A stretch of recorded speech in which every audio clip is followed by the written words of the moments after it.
स्वतंत्रता सेनानी बीना दास भारत देश की आज़ादी की वो सिपाही थीं जिन्हें शायद ही कोई जानता हो।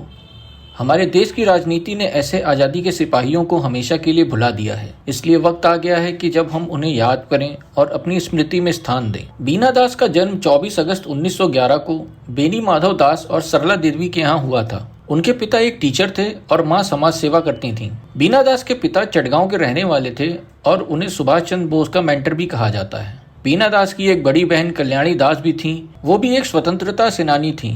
6 फरवरी 1932 में बंगाल के गवर्नर जैक्सन के अत्याचारों से दुखी होकर बीना दास ने उस पर गोली चलाई थी। इसके बाद बीना दास को गिरफ्तार करके 9 सालों के लिए जेल भेज दिया गया। गवर्नर पर गोली चलाने की वजह से जब कोर्ट में उनका कबूलनामा हुआ था तब उन्होंने कहा था, मुझे एक ना एक दिन तो मरना ही है, पर अगर मरना ही है तो अपने देश की खातिर इस दूरदांत ब्रिटिश सरकार से लड़कर मरूं। इस ब्रिटिश सरकार ने मेरे देशवासियों को अंतहीन दर्द और शर्मिंदगी दी है। ऐसे जीवन का क्या लाभ जहां मुझे इन विदेशियों के अत्याचार के नीचे घुट घुट कर जीवन जीना पड़े। इससे अच्छा तो मैं विरोध करते हुए अपने प्राण त्याग दूं, जिससे क्या पता देश की और बेटियां भी अंग्रेजों के खिलाफ आवाज उठाने की हिम्मत करें। 9 सालों की जेल के बाद जब वो रिहा हुई तो उन्होंने सन 1942 में हुए भारत छोड़ो आंदोलन में हिस्सा लिया, जिसमें उनकी दोबारा गिरफ्तारी हुई और उन्हें 3 साल की सजा हो गई।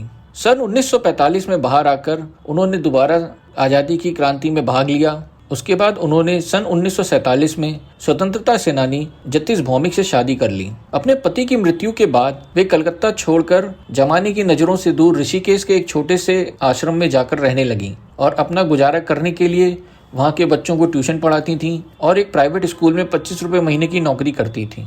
पर इतनी स्वाभिमानी थी कि उन्होंने सरकार द्वारा दी जाने वाली स्वतंत्रता सेनानी पेंशन लेने से भी इनकार कर दिया था। देश के लिए खुद को समर्पित कर देने वाली इस वीरांगना का अंत बहुत दुखदपूर्ण हुआ।